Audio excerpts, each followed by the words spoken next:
now listening to Mondays with Mike Martinez. Hey guys, welcome back to Mondays with Mike. I have a huge surprise for you. I have Ismael joining me today. He exited the famous NextG. Everybody knows about this guy in California, even other parts of the country. If you don't, you're definitely in for a treat today. Thanks a lot, Ismael, for joining us, bro. I appreciate you coming out from Anaheim. I know it's a little bit of a drive. That's cool. So I'm super excited to have you here. I've heard talks about you, whispers about you.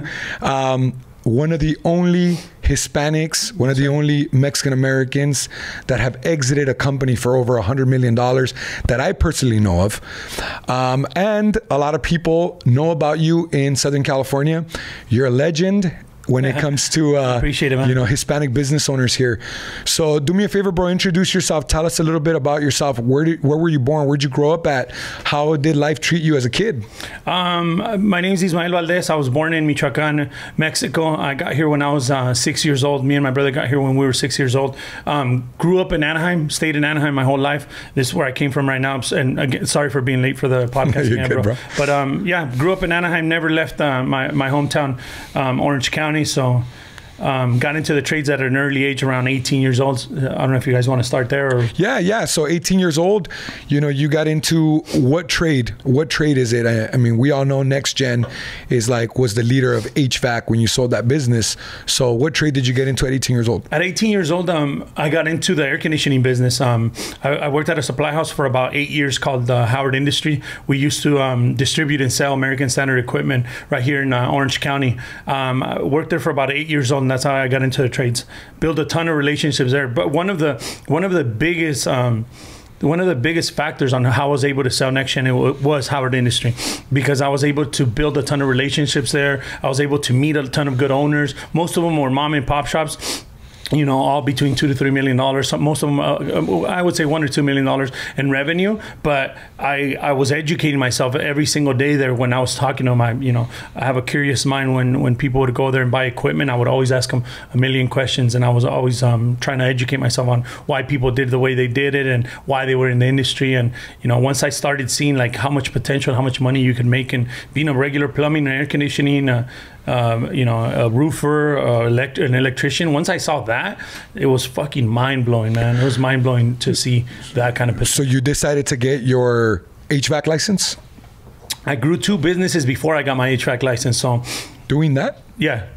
Air conditioning. I've always done air conditioning and plumbing, and I grew 2 businesses before I got my license. Dude, when I was at Howard's, man, I probably got solicited to be, you know, to go work for these companies that would go and buy equipment. Dude, I probably got offers every fucking day, bro. Every day. Hey, work for me, or help me here, and I'll do this, and I'll pay you this much, and. Dude, there was probably never a day that people didn't want to hire me there. And to me, I was more like, I would just brush it off under the rug. I'm like, man, they treat me good here. I was making good money back then. You know, I was 19, 20 years old, making 130 G's. The owner there saw my potential. Dude, it was good. It was good money back then. I was 20 years old, 21, 22 years old, making that kind of money.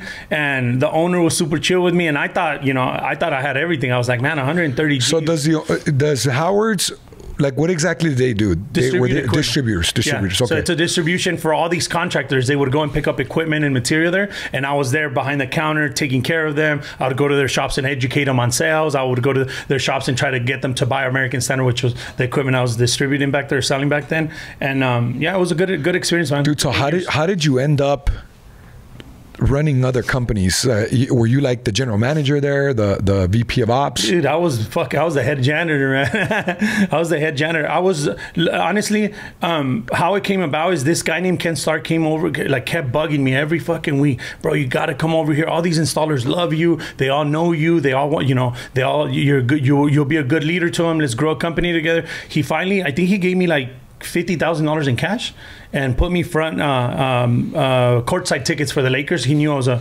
huge LeBron James fan back in the day when he was with Miami. It was Lakers against Miami, I think, and he put me courtside, gave me 50 G's, and he said, hey man, let's go. So I think that was my tipping over point where I kind of said, you know what, let me go explore this side of the world. And that was my first actual company that we started. We had 3 employees when we started. It took me 4 years to grow it to $21 million in revenue. I had 164 employees when me and him parted ways. What year was this? Fuck, dude, 2012 to 2016, around there.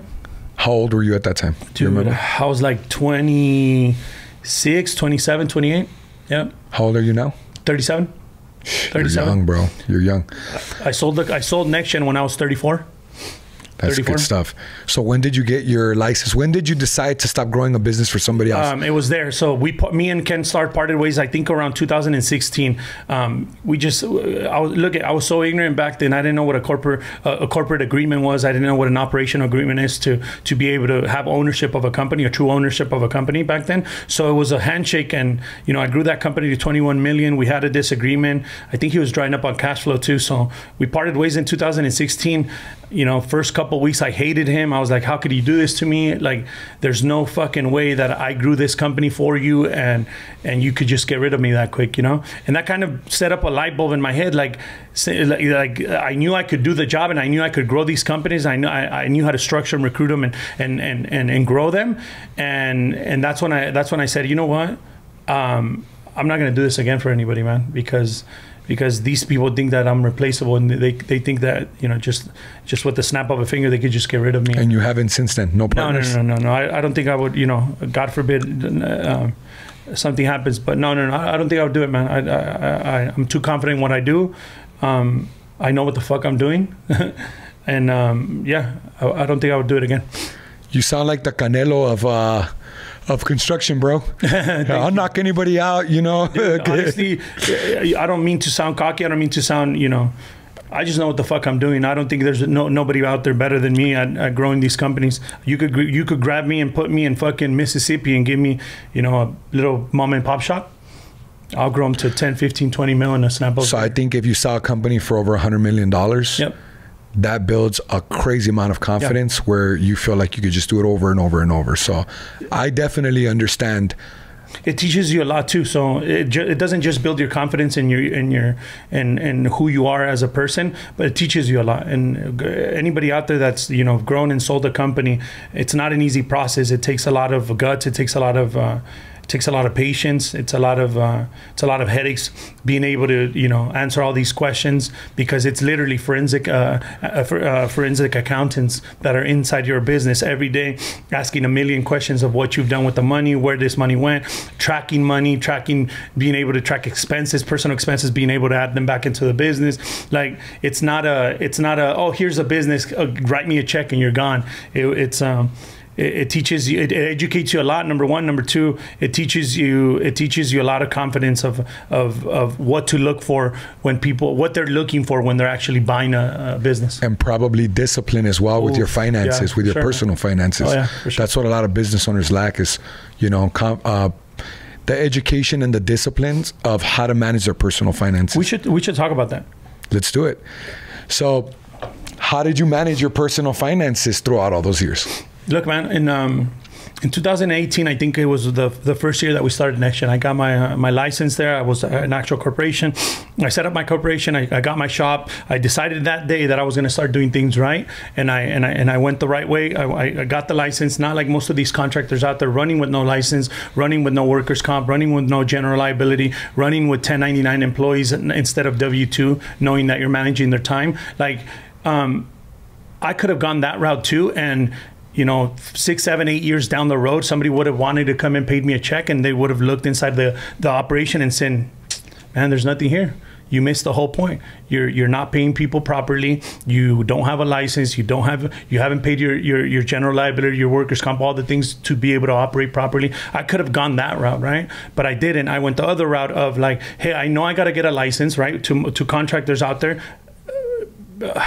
I think the statistics show that a little bit over 20% of contractors out there are running without a license. And that's a big no-no, man. You never know when somebody's going to, number one, come and write you a check for your business. But number two, why hide yourself? Why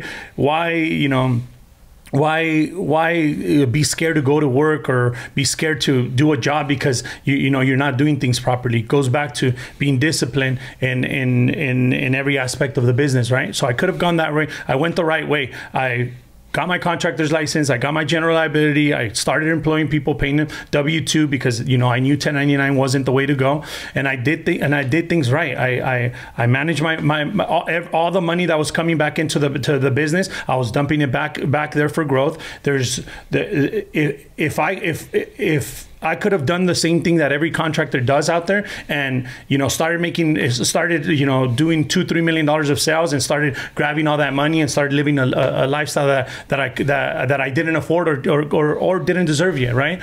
So I didn't do that. What I did is I disciplined myself to make sure that I paid myself to be able to feed my family, pay my bills, and every single penny was going back to the operation. Every single penny was going back to recruitment, to grabbing new vans, to spending more marketing, and that was one of the key reasons why we were able to grow the business so fast and grow the business so in a structured way.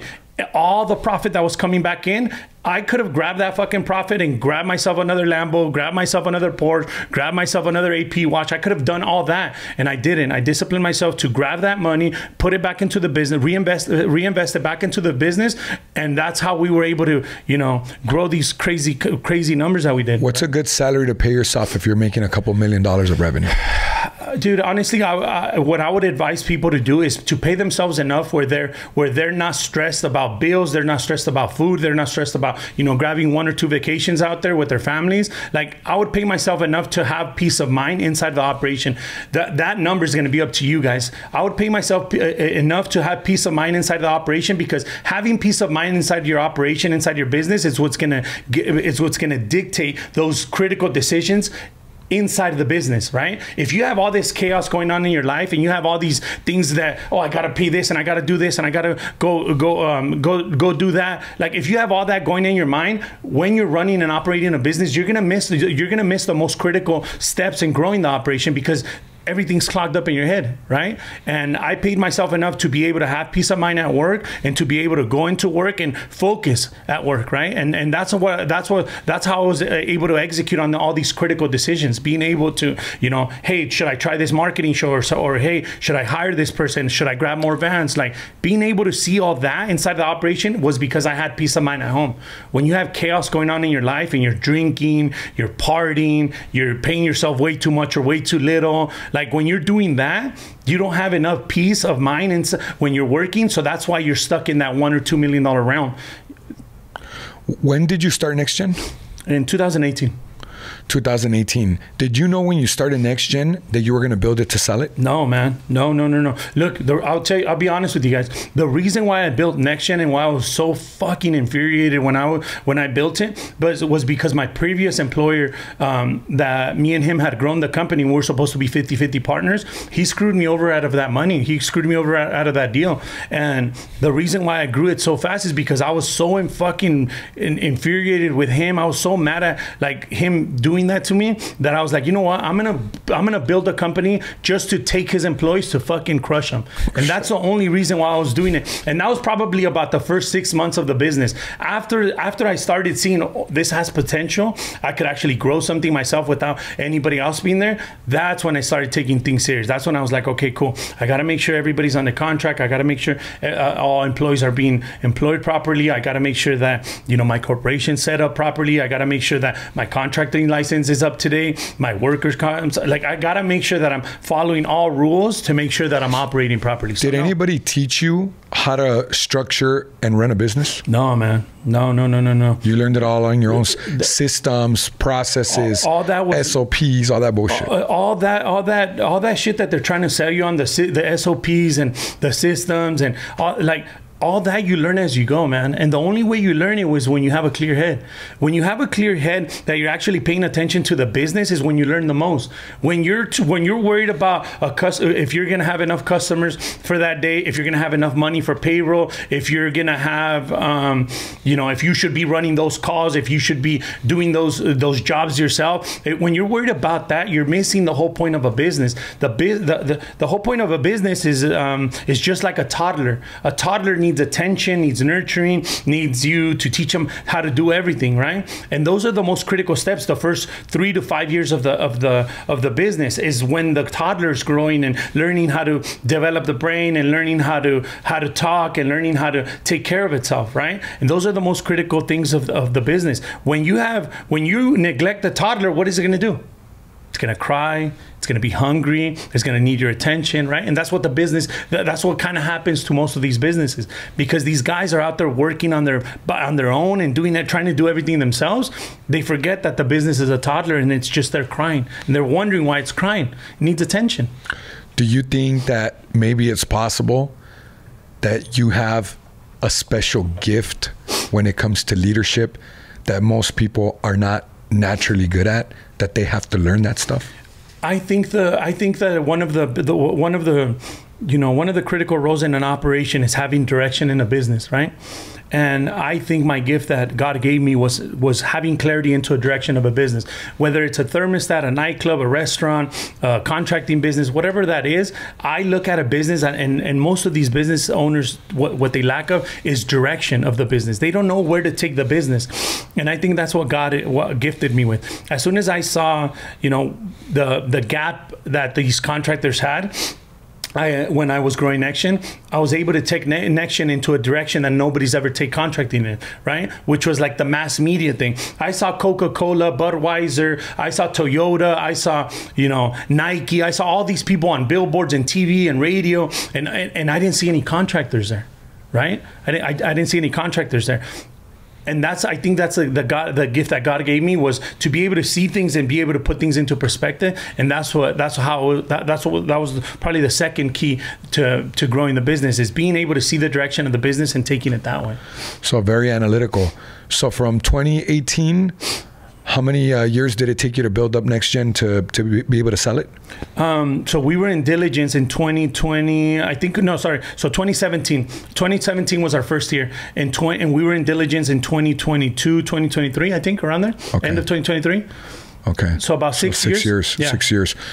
What would you say was the biggest challenges in those 6 years building that business? The biggest challenge that we had growing the business is being able to, I think the biggest challenge I had was, I don't think I had any challenges, to be honest with you. We were able to recruit properly. We were able to market. We were able to retain employees. We were able to grow the company. We were able to... I know one of the biggest challenges that we had growing the company was the back-end structure. And this is what most people don't teach you when you're growing a business. Everybody in the contracting world knows how to, sell a roof, knows how to sell an air conditioning, knows how to sell a plumbing repipe, knows how to sell an electrical panel. They know how to sell and install that, which is two key parts of the operation. The third part, and this is the one part that everybody misses, is the back-end operation, which is the accounting, the HR, the recruitment, the customer fulfillment. Like, all that back-end things is just as important as selling the roof, just as important as selling the air conditioning, just as important as installing the air conditioning. The three main departments inside the operation is the sales, the install, and the back-end support, the in-house support. The in-house support is what everybody lacks in the contracting world, and that's just because we're ignorant. We were taught to just sell the air conditioning and go and collect it. Just sell it enough to be able to grab a little bit of profit and go to your next job. administration. Of course. The administration side is what every contractor out there needs to educate themselves on, because once you know that selling, installing, and collecting it is the biggest three departments in contracting, you'll start driving the business forward. Right now, everybody's stuck because they don't know that the accounting side, the administration side, is just as important as the sales and the install side. That's good. That's really good stuff.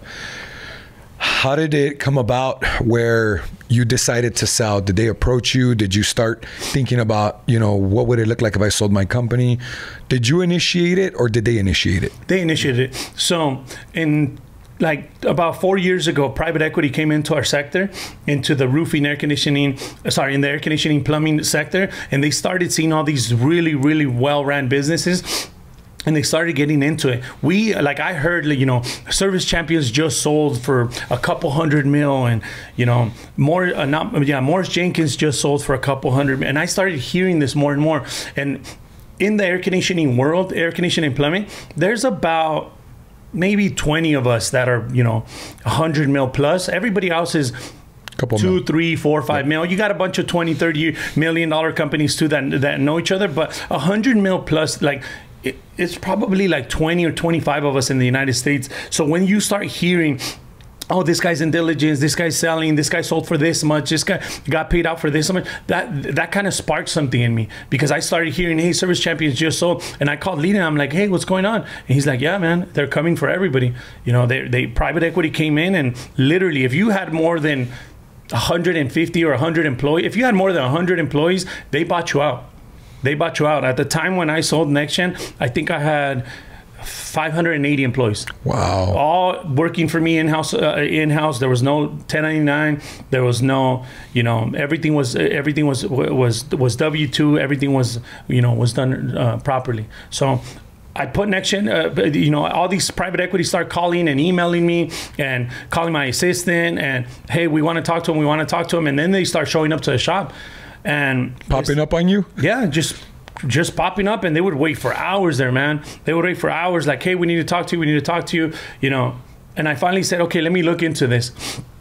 This company called SFMP approaches me and says, hey, let us, like, you keep driving the business because it's just as critical, back to peace of mind, having peace of mind and being able to focus inside the business. SFMP comes up to me and says, hey, let us do the diligence of vetting out all these people that want to buy your company, and you focus on driving and operating the company. Keep running it. And I'm like, you know what? That sounds like a perfect idea to me. They come in, they vet out all these people. They tell me, hey, Ismael, you know, we got a bunch of offers for you. We're going to put it out. We're going to put an LOI out there. We're going to put it out to see how many LOIs we can get. The LOI is a letter of intent. People are wanting to buy your company.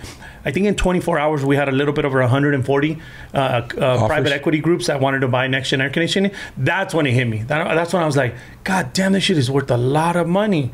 Right? Because you don't know. Like, everybody tells you, like, oh yeah, you could potentially get this, or you could potentially get that, and depending on this, you could get this. And I'm like, okay, cool. Educate myself. Like, teach me what they're looking for. And that's when I dove into, like, okay, cool. They're looking for structure inside your HR department. They're looking for your accountant to be, you know, vetted and audited properly. And they're looking for an operation that they could inject capital and drive growth. Keep growing it, yeah. Yeah, of course. And that's when it got real, man.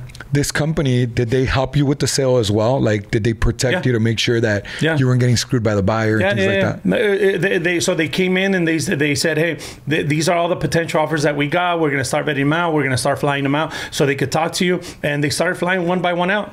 And they would tour the facilities and, you know, ask me a million questions. And, you know, they would all be excited. Oh, man, we can't wait. We should partner up. We should do this.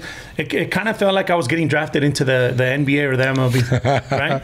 It kind of felt like that because everybody was coming in and everybody's just like, man, Ismael, you're like the Michael Jordan of the industry, and you're like the Michael Jordan of this, and you know, you should join our team, and our team will do this and we'll do that. And I'm like, oh, okay, cool. So I just heard them out. That's it. Can you explain to us what it looks like when you negotiate the sale? Yeah. You negotiate it, and then you already know that you're going to agree to it. Do they keep you on as CEO for a certain time?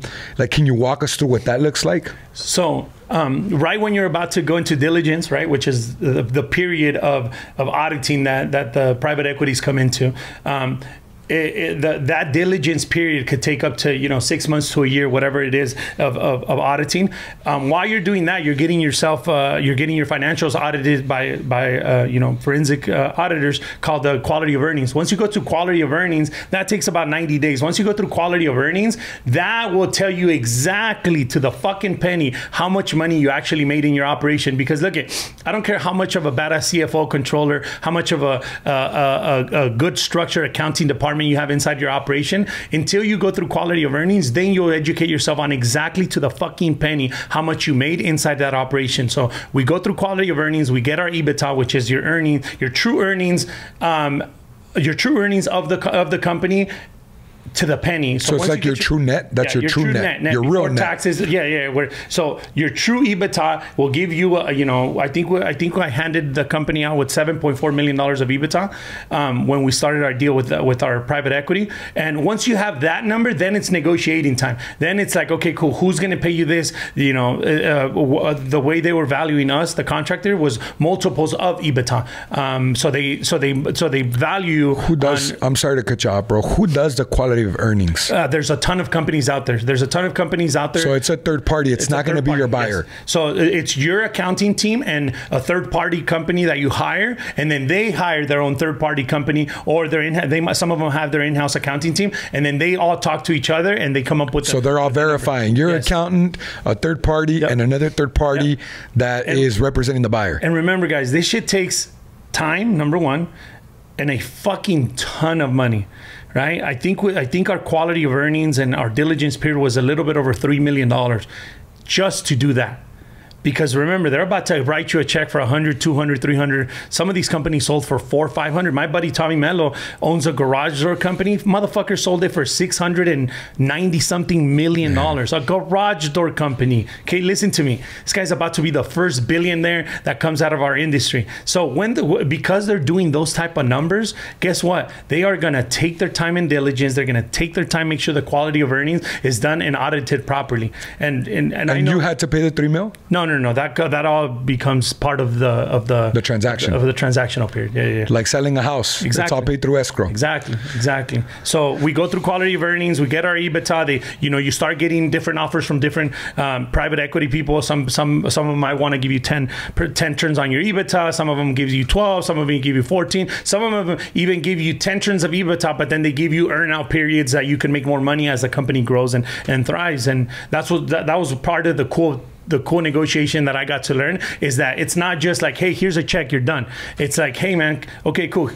I could get a big fat paycheck, but what else is there, right? Because I'm 34 years old at the time, 35 years old at the time.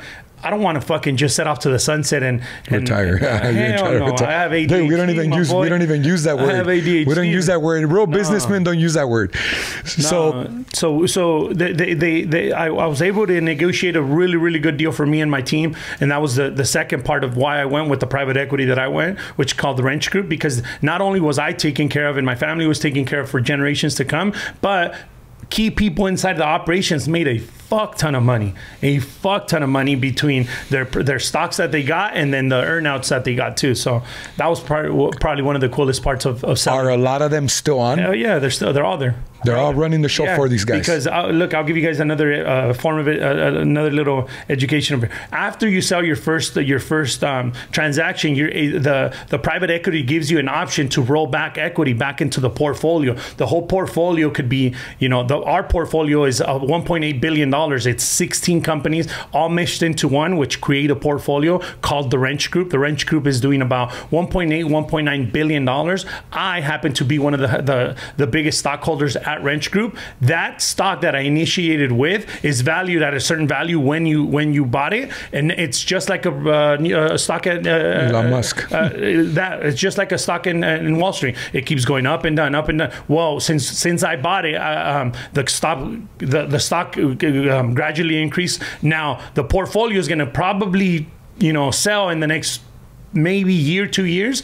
Every time they sell the portfolio, they give you an option to buy back stocks into the whole corporation, into the whole pie, or you could cash out 100%. I was able to roll a ton of money back in there. So now when they sell the whole portfolio in another year, 2 years, they're going to give me an option. Hey, you started at X amount, which I'll tell you guys the amount, 24 million. And let's say 2 or 3X the stock in the next couple of years, then I'll get another 70 to $100 million, depending on how good we do when we go through quality of earnings as the portfolio. And then you liquidate that, or you roll it back in? They give you the option.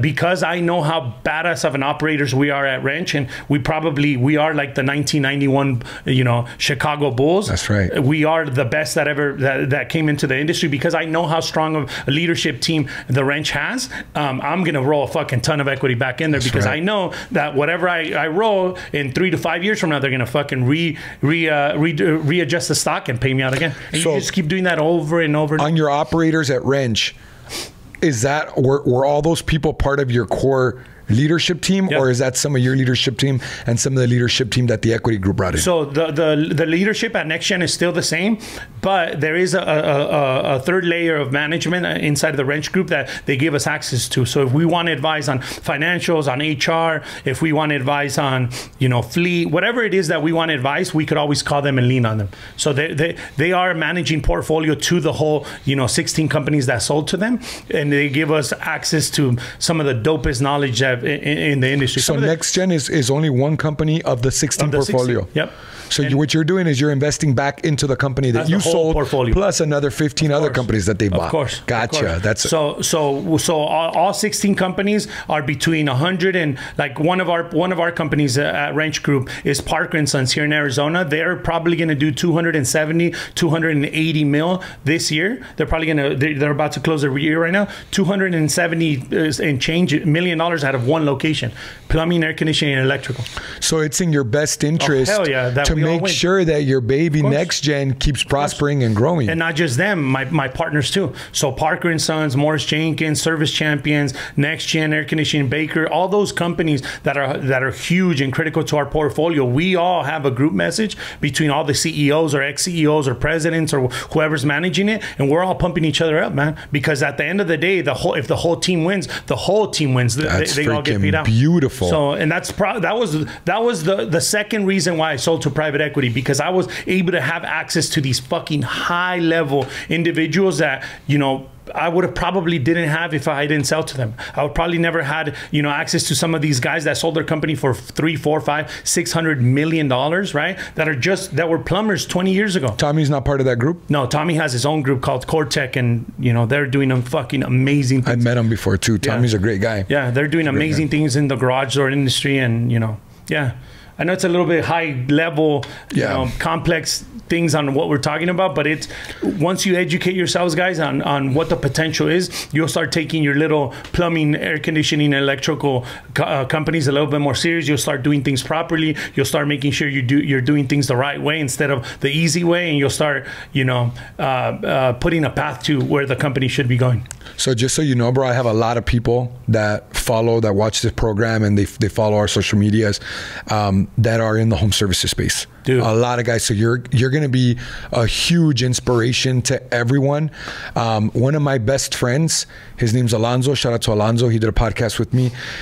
He is a plumbing contractor, commercial. Yep. He's also going into residential.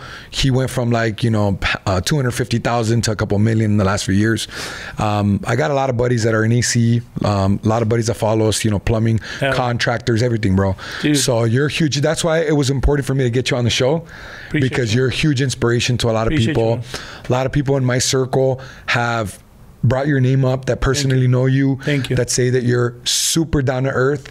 I mean, for a successful Mexican-American businessman, bro, what other compliment pays tribute to you other than saying that guy's cool as fuck? Yeah, man. Honestly, I know in social media I might sound a little cocky, or it might be a little bit, you know, loud, but my dad, you know, I have two brothers and a sister. My dad from a young age taught us to always help other people out.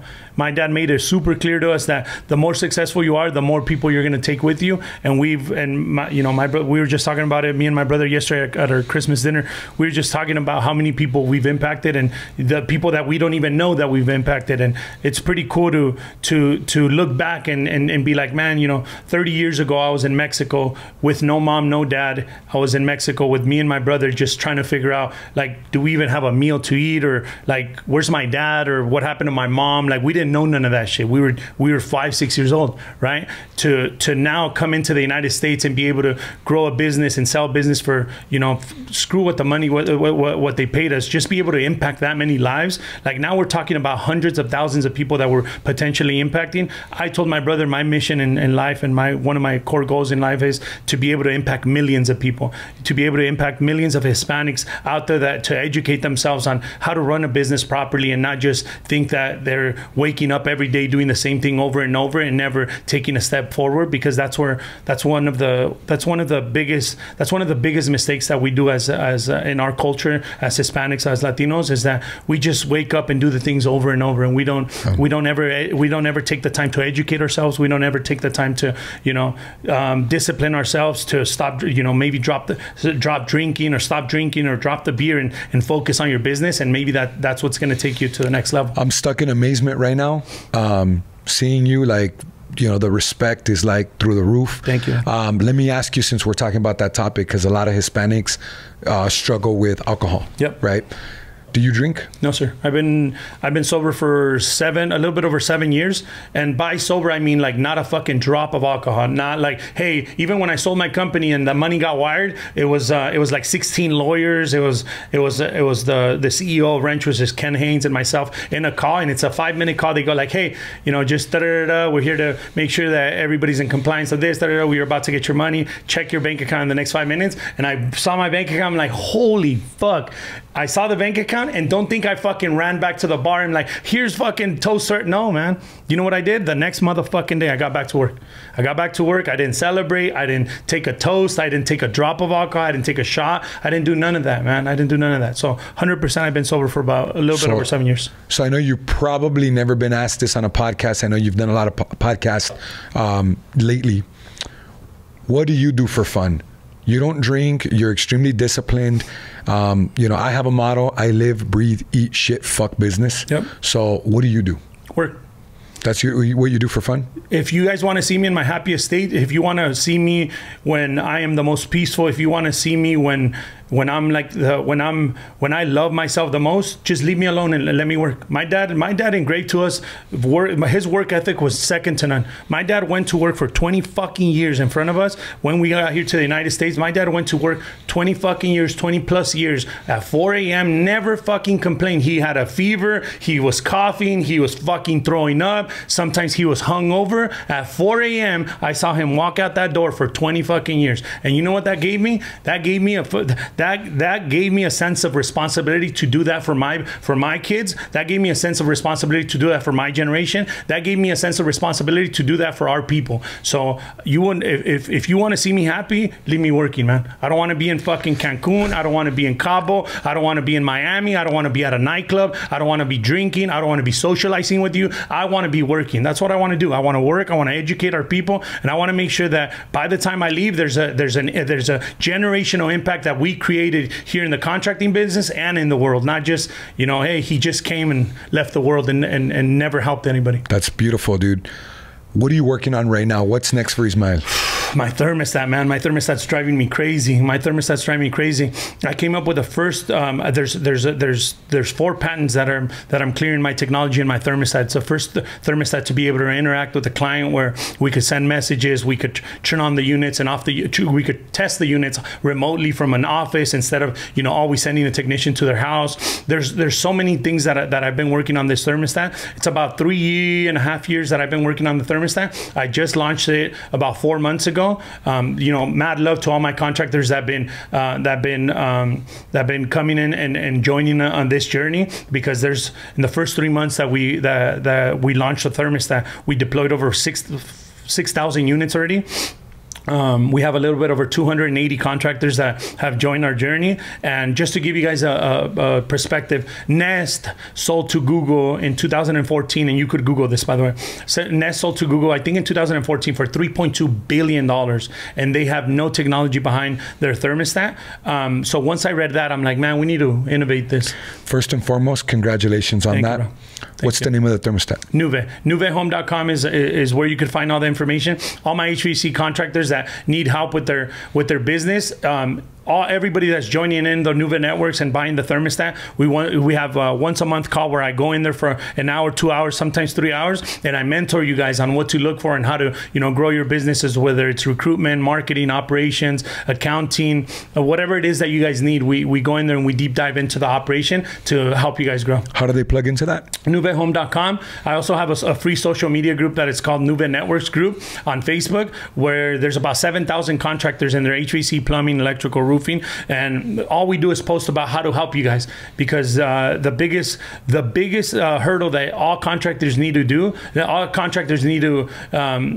get to is educating themselves on how to properly run a business. Everybody out there is doing the same thing. They're waking up, they're running that call, they're fixing that pipe, they're fixing that air conditioning, they're fixing that leak on the roof, they're going back collecting, and they're going back and redoing it over and over, instead of hiring people to do that and structuring an operational and a managed operation that can grow. So we teach people on our Facebook group, and we teach people on those once a month calls for free, by the way. That's awesome, bro. I love it. where can they find you? Social media, Ismael Valdez, CEO on Instagram, or on Facebook, Ismael Valdez. Most of the time I'm posting on Instagram because that's where the next generation of hustlers are coming in. So I want to make sure that we impact those. But on our Nuva Networks group, if you guys have any business questions, you guys could always join there. I'm always in there. I go live in there. I post in there. I do contests in there. I make sure that, you know, we keep pushing forward in our industry. So I just want to thank you one more time, of course, man, for coming out. I really appreciate it. It's been a great honor and a pleasure to meet you in person. I appreciate it. And like I said, dude, I've heard your name whispered around dark alleys, like you know, like if you weren't real. So he's real. He's here. So I want to personally thank you.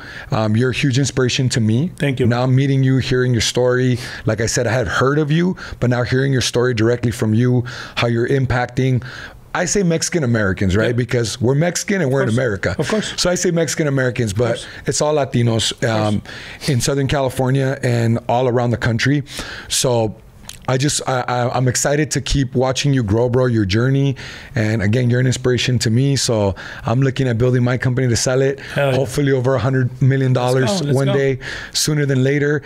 And let's stay in touch, and maybe we check on you in about a year, see where you're at. Of course, man, of course. And again, bro, I appreciate it. Everybody, make sure you check this guy out. If you guys are in the home services space, make sure that you're using his thermostat. Make sure that you're following him. Make sure that you're getting the information that he's providing to help you learn how to operate your business the right way. And until next time, make sure that you guys like, follow, subscribe, and we'll see you guys next time on Mondays with Mike. Thanks, man. Thanks. Dude, that was dope. Yeah, awesome, bro.